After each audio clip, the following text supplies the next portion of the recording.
greeting my feeling cultured individuals. Our black-haired MC of this story is Satoru. He living an ordinary life, content despite never having had a girlfriend, when one day, while out with his co-worker Tamura and Tamura's girlfriend, a hooded man appears out of nowhere, targeting Tamura. In an act of bravery, Satoru pushes Tamura out of harm's way but gets stabbed himself. As he lies on the ground, bleeding and fading, a mysterious voice announces that he's gaining various skills, much like in a video game. It's main character time, baby. In response to Satoru's desire to stop feeling the pain from his stab wound and the coldness creeping over him, the voice grants him resistances against heat, cold, electricity, paralysis, stabbing, and physical attacks.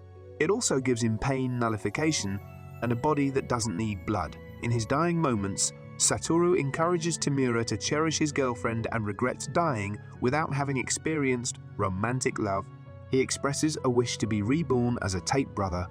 After the voice informs him that he has acquired unique skills called Predator and Great Sage, Satoru loses consciousness.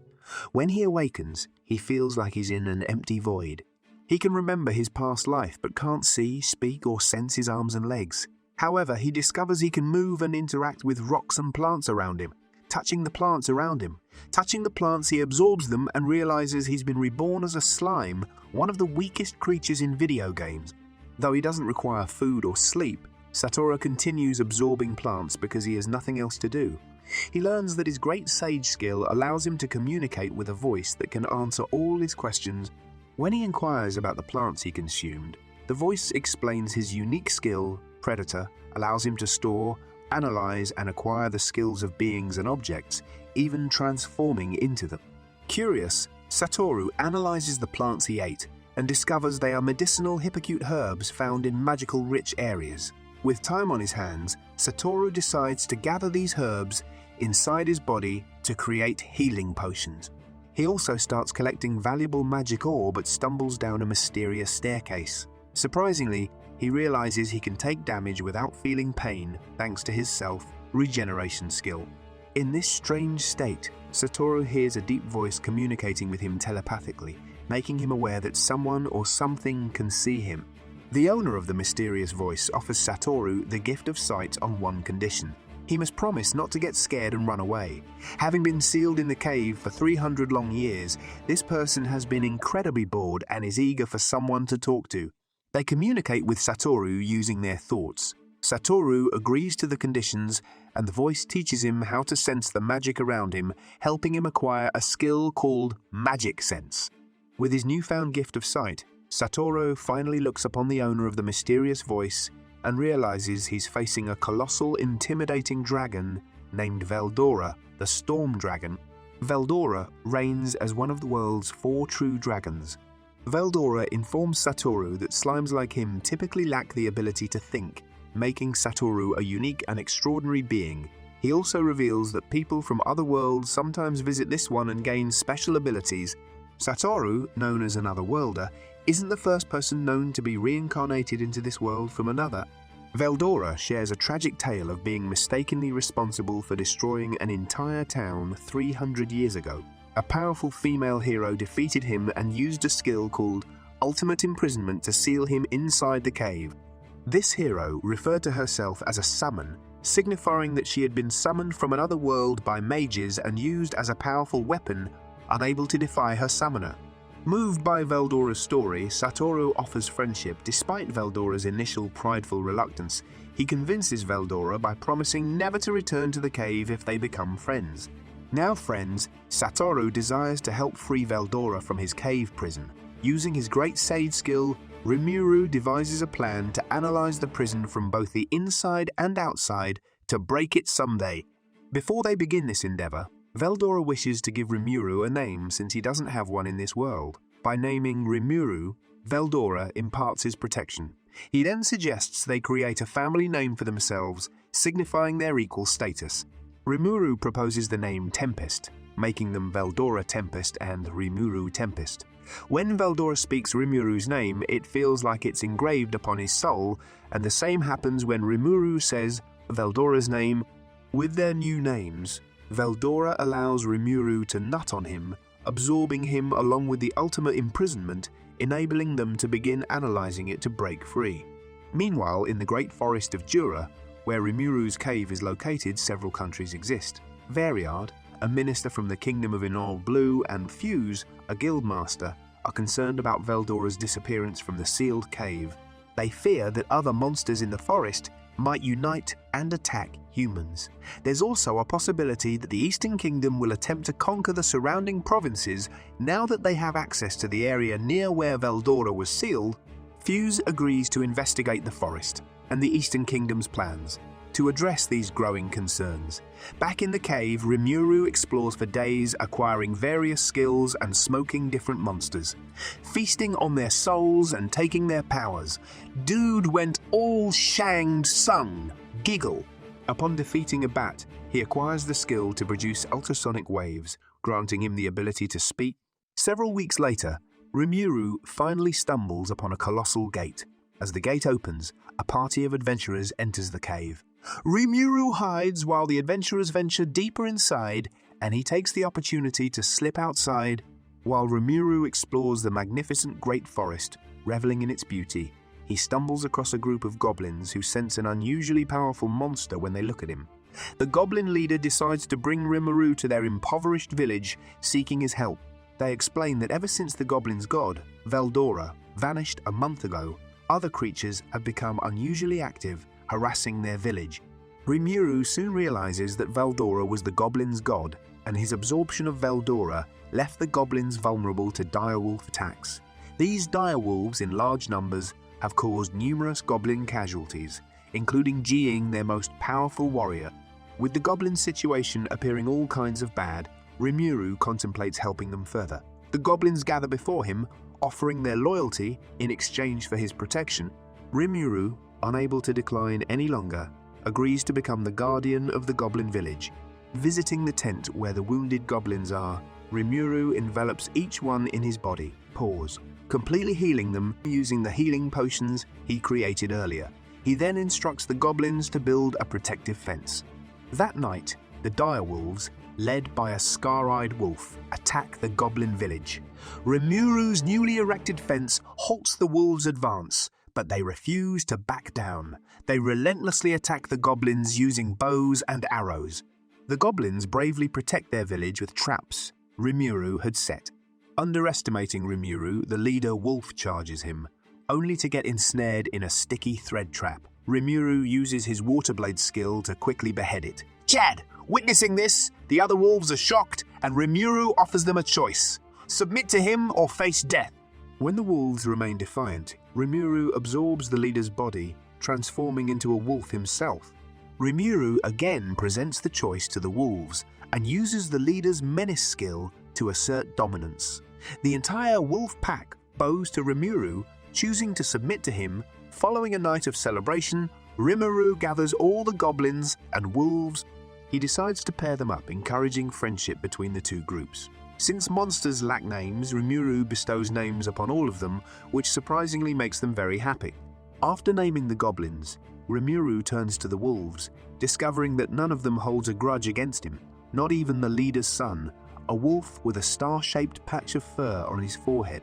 Rimuru names the leader's son Ranga, and even gives him the family name Tempest.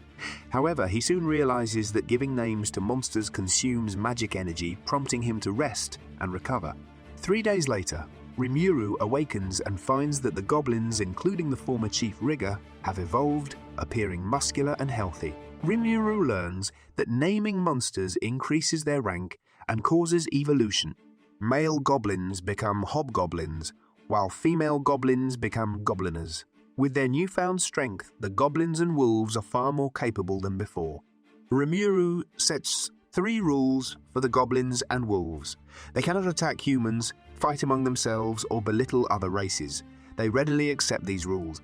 Rimuru appoints Rigger as the goblin lord of the village and assigns various tasks to the goblins, forming teams for protection and gathering food. However, the challenge of building new houses and making clothes remains, as the goblins lack the skills for these tasks. Following Rigger's suggestion, Rimuru decides to visit the dwarven country of Dwarven in search of skilled dwarves who can help. Accompanied by a group of goblins and tempest wolves, Rimuru embarks on the journey to Dworgen. On their way, they take a break near the Emerald River, where Rigger reveals that his late older brother received his name from a passing man named Gelmud, an officer in the Demon Lord's army. Rimuru inquires if Ranga, the leader's son, holds a grudge against him for his father's death, but Ranga is now loyal because Rimuru spared his clan and gave them names. After 3 days of travel, Rimuru and his party arrive at Dworgen, a bustling trade city carved into a mountain where humans, elves and dwarves coexist. To avoid drawing attention, Rimuru brings only Gopta, a goblin who has been to the city before. While waiting in line to enter the city, they are accosted by bandits who bully them for being weak monsters. Despite Rimuru's attempts to reason with them, a confrontation ensues, leading to Rimuru inadvertently causing chaos when he transforms into his wolf form. This display attracts the city guards' attention and they imprison Rimuru. In his cell, Rimuru has an encounter with Kaido, Dworgen's captain of security. During their conversation, a dwarf informs Kaido that a monster is terrorizing the city, causing injuries that have depleted their supply of healing potions. Rimuru, struck by an idea, fills a barrel with healing potions and offers it to Kaido to aid the wounded. Kaido swiftly takes the barrel of healing potions and rushes towards the wounded dwarves. He instructs Rimuru to remain in his cell during his absence. After some time, Kaido returns with news of success. Rimuru's potions have aided the dwarves in defeating their adversary. In gratitude, Kaido releases Rimuru and Gopta and provides them with sustenance. Rimuru conveys his need to find a skilled craftsman to Kaido, who readily agrees to assist. The following day, Kaido guides Rimuru to his brother, a talented dwarven blacksmith named Kaijin. However, Kaijin is swamped with an extensive order for a large longsword from Minister Vesta, leaving no time for additional tasks. Recalling the magic are absorbed in the cave, Rimuru presents it to Kaijin, who is pleasantly surprised. Rimuru proposes a deal. In exchange for the ore, Kaijin must locate a craftsman willing to visit the goblin village and instruct the villagers in house construction. Kaijin agrees to the offer with enthusiasm. To further aid Kaijin, Rimuru absorbs and analyzes one of his longswords. Utilizing the magic or previously absorbed, Rimuru effortlessly produces the required swords for Kaijin's order. Busted ability. Delighted, Kaijin invites Rimuru to dwarf hooters. Rimuru relishes the attention of the elves, enjoying drinks and camaraderie with them and the other dwarves. Meanwhile, our boy Gopta remains KO'd in the dungeon. Amidst the merriment, one of the elf barmaids offers to read Rimuru's fortune. Rimuru is curious about his destined companion and gazes into the elf's crystal ball. There, he glimpses a black-haired Japanese-looking girl. Unexpectedly, Minister Vesta enters the bar, approaching Kaijin in a condescending manner. He taunts Kaijin, doubting that he can complete the ordered swords on time. Vesta's attitude turns aggressive when he notices Rimuru and spills beer on him, mocking him for being a slime. Despite his best efforts to remain composed, Rimuru remains calm, but Kaijin's temper flares. Kaijin, angered by Vesta's mockery of his guest, knocks Vesta unconscious with a punch. Suddenly, Kaijin offers to leave Dworgen and travel to Rimuru's village. Rimuru is ecstatic, but their jubilation is short-lived as they both get arrested for Kaijin's altercation with Vesta. They find themselves in the dungeon alongside 3 dwarf brothers who were present at the bar. While incarcerated, Kaijin explains the source of Vesta's intense animosity. Kaijin formerly served as the captain of one of the Royal Knight Orders under King Gazelle, while Vesta acted as his assistant. Vesta's jealousy stemmed from Kaijin's higher rank despite Vesta's royal lineage compared to Kaijin's peasant heritage. One fateful day, a project known as the Magi Soldier Project, led by Vesta, went awry. In a rush to find someone to blame, Vesta pointed fingers at Kaijin, accusing him of the project's failure. Given Vesta's significant influence, Kaijin was compelled to take responsibility and resign from the Royal Guards. Since then, Vesta harbored a deep-seated grudge against Kaijin and made every effort to make his life difficult. Despite this, Kaijin didn't view Vesta as inherently bad. He believed in Vesta's passion for his work and hoped that by leaving the country, Vesta might change for the better. This was his reason for wanting to accompany Rimuru to his village. Kaijin was joined by 3 dwarf brothers who also sought to join Rimuru. Rimuru accepted them into his company. The following morning, Rimuru and the dwarves faced their trial. King Gazelle, A solemn and imposing dwarf presided over the trial. As protocol dictated, Rimuru and the dwarves were not allowed to speak unless permitted by the king. Rimuru acted as their spokesperson. However, the defendant, underhandedly influenced by Vesta, lied about the dwarves causing a ruckus at the bar and attacking Vesta while he was peacefully drinking. Kaijin soon realized that Vesta had paid off the defendant to accuse them instead of defending them. When Vesta concurred with the defendant's false testimony, the judge sentenced Kaijin to 20 years of forced labor and the other dwarves to 10 years. Surprisingly, King Gazelle asked Kaijin to return to his service. However, Kaijin had already pledged his loyalty to someone else. Understanding Kaijin's choice, the king exiled him and the other dwarves, instructing them to leave immediately. As Rimuru departed, he noticed the king's melancholic expression. Later, Gazelle confronted Vesta privately and revealed that he knew Vesta had lied about Kaijin's involvement in the Magi Soldier Project's failure. Despite his patience, Gazelle couldn't forgive Vesta for ruining the dwarves' relationship with Rimuru, who had aided them with his potent healing potions. Gazelle dismissed Vesta as his retainer, and although Vesta tearfully sought forgiveness, Gazelle thanked him for his past service and ordered him never to appear before him again. Subsequently, Gazelle ordered an assassin to keep an eye on Rimuru, believing him to be a dangerous monster.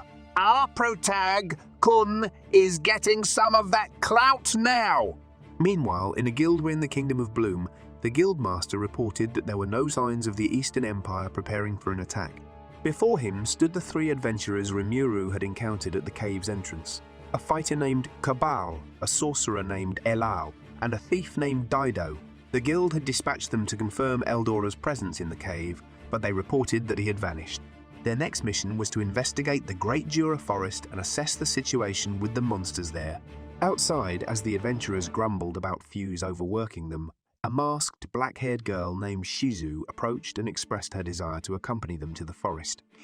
Eren readily accepted her request, and Shizu was grateful. A few weeks after their return to the Goblin Village, Rimuru shows Ragnar that he's managed to learn how to perform Sasuke's Kirin. Upon arriving at the Goblin Village, Kaijin and the other dwarves began teaching the goblins various skills, including weapon crafting, clothing making, jewelry crafting, and house construction. During Rimuru's absence, news of him reached other goblin villages, attracting more goblins to join Rimuru's community, expanding it from 100 to 500 goblins. Utilizing his great sage skill, Rimuru discovered that orcs, lizardmen, and ogres were currently vying for dominance in the Great Forest of Jura. To protect the goblins from these formidable monsters, Rimuru accepted them into the community and bestowed names upon them. In the present, Rigard, now the captain of the village's security, reported the presence of suspicious human scouts in the forest. In the forest, Shizu and the three adventurers flee from giant ants when Shizu, with her swordsmanship and fire spells, skillfully dispatches them. However, one ant survives, only to be struck down by a bolt of black lightning. Shizu's mask flies off in the process. Rimuru reveals himself to Shizu and the adventurers, recognizing Shizu as the person he had seen in the elf's crystal ball. Taking them to the village, Rimuru and the goblins provide them with a meal. Afterward, they introduce themselves formally, with the adventurers expressing their gratitude to Rimuru for rescuing them and providing them with food. As Shizu eats, Rimuru observes her sitting style and realizes she might be from Japan. Kabao, the leader of the adventurers, discloses that they have been sent by the guild to investigate the forest. Rimuru offers them lodging in the village for the night. At sunset, Rimuru finds Shizu alone on a cliff overlooking the forest. Shizu admits that she too is from Japan and shares her tragic past. She recounts a war in her hometown during which her mother perished. She was summoned to this world, and Rimuru's words of hope about Japan touched her. Rimuru expresses his desire to create a world of peace, and Shizu pledges her support. After Rimuru left, Shizu remembers the time she was summoned. She woke in the presence of an emotionless blonde man who ultimately transferred her body to a powerful fire spirit named Ifrit. This event led her to her current predicament. In the present, Shizu wakes from a nightmare with her eyes momentarily turning red, but she manages to suppress Ifrit's influence. Later that day, Shizu approaches Rimuru and shares her impending departure, fearing that she might cause trouble for him. She reveals her goal of finding the man who summoned her, admitting that she was actually several decades old. Upon rejoining the adventurers, Shizu suddenly begins acting strangely, clutching her stomach and screaming in pain. Her mask shatters and a blaze of light erupts from her, causing her to soar into the sky. It's then that Cable, one of the adventurers, realizes Shizu's true identity as the retired legendary hero known as the Conqueror of Flames. Witnessing the chaos, Rimuru instructs Riga to evacuate the villagers in a vortex of flame. Shizu's eyes turn red as she transforms into Ifrit, summoning 3 flying salamanders that commence burning down the structures of Rimuru's village. Although the adventurers know they're outmatched, they are determined to save Shizu. They approach Ifrit, asking him what he desires, but Ifrit remains silent and gives them a fireball to eat. While the adventurers battle one of the salamanders, Rimuru summons Ranga and rides him. As Rimuru evades the salamander's fire attacks, he uses his Great Sage skill to devise a strategy. The Great Sage skill reveals that only magic attacks would affect spirits.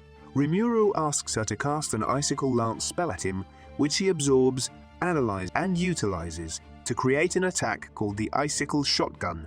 Again, this powerful technique dispatches 2 of the salamanders. However, the 3rd salamander approached the adventurers and self-destruct, defeating them. Rimuru instructs Ranga to rescue the adventurers while he confronts Ifrit. Ifrit creates clones of himself, which Rimuru easily dispels using his Icicle Shotgun. Ifrit then initiates a massive fire vortex spell. To Rimuru's surprise, the spell has no effect on him due to his temperature change resistance. Realizing his advantage, Rimuru used thread magic to restrain Ifrit and subsequently absorbs him, separating him from Shizu. Inside Rimuru, Ifrit was powerless and heard a voice that identifies itself as Veldora, who declares that Ifrit would now have to face Rimuru. The next morning, Shizu wakes up in a bed, expressing her gratitude to Rimuru for liberating her from Ifrit's influence. She decides to share her life story with him. Shizu had served the Demon Lord until the appearance of the hero, a black-haired girl with a mask resembling Shizu's. Despite her best efforts, Shizu couldn't defeat the hero, who was incredibly strong. The hero accepted Shizu, gave her a mask to resist Ifrit's magic, and they traveled together. Shizu earned the title of the Conqueror of Flames. Eventually, the hero departed, promising to meet Shizu again. Shizu continued helping people but started losing control over Ifrit, which led to her retirement. She became an instructor in a school for otherworlders in the kingdom of Ingrassia, where she was content. When she felt she couldn't control Ifrit any longer, she embarked on a journey to find the man who summoned her. Shizu makes a request to Rimuru. She wants him to consume her, just as he did with Ifrit, so she won't be absorbed into the world. Her final wish is to rest inside of Rimuru. Rimuru accepts after considering it for a moment. Shizu reveals that the summoner's name was Leon Cromwell, one of the most powerful demon lords. With Shizu's last breath, she thanks Rimuru and transforms into an older version of herself. Realizing her passing, Rimuru absorbs her. Shizu reunited with her mother's soul and passes away peacefully. When Brigit and the adventurers enter Shizu's tent, they see a naked girl inside resembling Shizu but with blue hair. Rimuru explains the situation and temporarily assumes Shizu's appearance to allow the adventurers to convey their final words to her. As they prepare to leave, Rimuru gifts the adventurers new equipment and armor, filling them with joy. They depart for their guild with gratitude. Rimuru and Ranga bury Shizu's body and Rimuru vows to find Leon Cromwell. Exhausted, Rimuru collapses. In a desolate wasteland, a masked man with a bird-like mask introduces himself as Geld. He declares that he would one day reclaim the great forest of Jura. Back in the village, Rimuru realizes that he can now use all of Ifrit's skills, including body double. He discovers that in his human form, he is genderless. Because he has no meat, on the upside, he can finally taste food again. That night, Riga returns from patrol with news of monsters from deep within the forest approaching the village. Upon learning this, Rimuru promptly dispatches Ranga, Rigur, and the rest of the hunting party are set to conduct an inspection of the forest. Later, Rimuru ventures back to the cave where Veldora had been sealed. His purpose is to experiment with the skills he had acquired through absorbing Shizu, among others. One of these skills, the Rare Degenerate, allowed him to merge various skills, creating entirely new ones. Additionally, he discovers that when he wore Shizu's mask, he could conceal his immense magical power, making him appear as an ordinary human. During these events, Ranga utilizes thought communication to alert Rimuru that their party has been attacked. Rushing to the forest, Rimuru discovers that 6 horned ogres are assaulting his friends. Unfortunately, everyone except Ranga and Rigur had fallen asleep due to an enemy spell. Approaching the ogres, Rimuru extends apologies, even though he isn't sure if his friends have caused any trouble. However, the red-haired ogre recognized Rimuru's mask and accuses him of being responsible for their friends' deaths. This accusation led to a desire for vengeance against Rimuru. Realizing that reasoning with the ogres is futile, Rimuru decides to split the group. He orders Ranga to confront the pink-haired ogre while he takes on the others. Rimuru employs his magical abilities, paralyzing the largest ogre and restraining another with steel threads. He also uses his body armor skill to shatter the sword of the blue-haired ogre and render him unconscious. While Rimuru attempts to communicate with the red-haired ogre, the old ogre severs his arm, despite Rimuru's offensive skills. Remarkably, Rimuru absorbs his severed arm, regenerating it and astonishing the ogres. Resolved to resolve the situation, Rimuru removes his mask, unleashing his magical might. He conjures a colossal vortex of black flames, annihilating a massive rock, demonstrating his overwhelming power. The red-haired ogre, the leader of the ogre clan, acknowledges Rimuru's strength but doesn't allow himself to be intimidated. However, the pink-haired ogre intervenes, proclaiming that Rimuru was not their true enemy. They are searching for another who had orchestrated the orcs' attack on their village. Although Rimuru is formidable enough to handle the orcs alone, the red-haired ogre became willing to listen to Rimuru's explanation. Rimuru introduces himself as a slime and reveals the significance of his mask as a keepsake of a dear friend. Upon closer inspection, the red-haired ogre recognized that Rimuru's mask is different from the one worn by their enemy. He humbles himself, apologizes, and makes peace with Rimuru.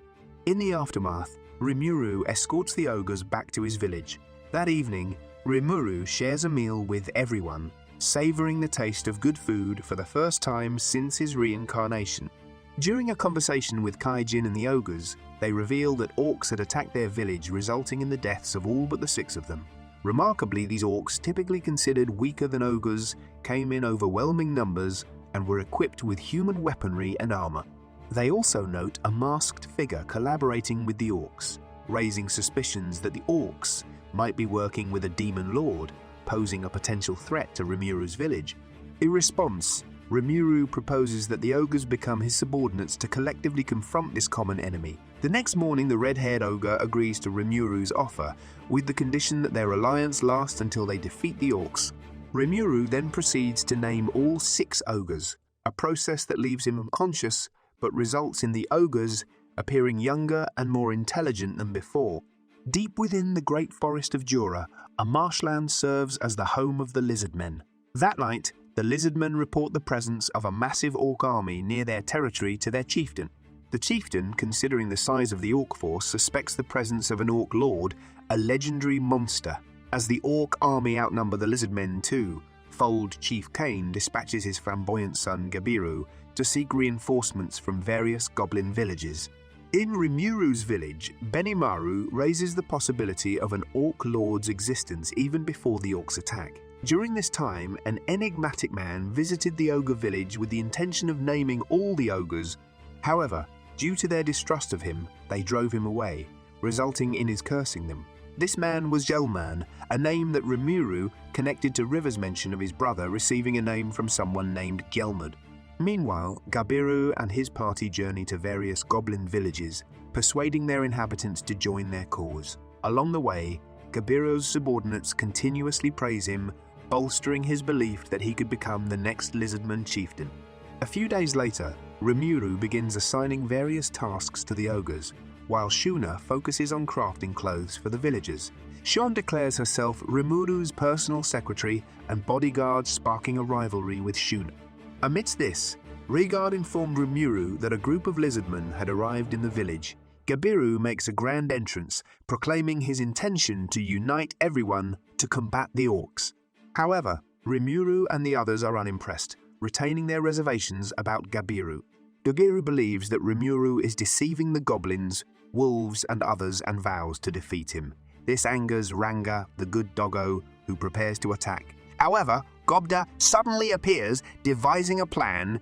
Rimuru proposes that Gabiru has to defeat Gobta to earn their consideration. Gabiru confidently agrees, but Gobta's beats his ass.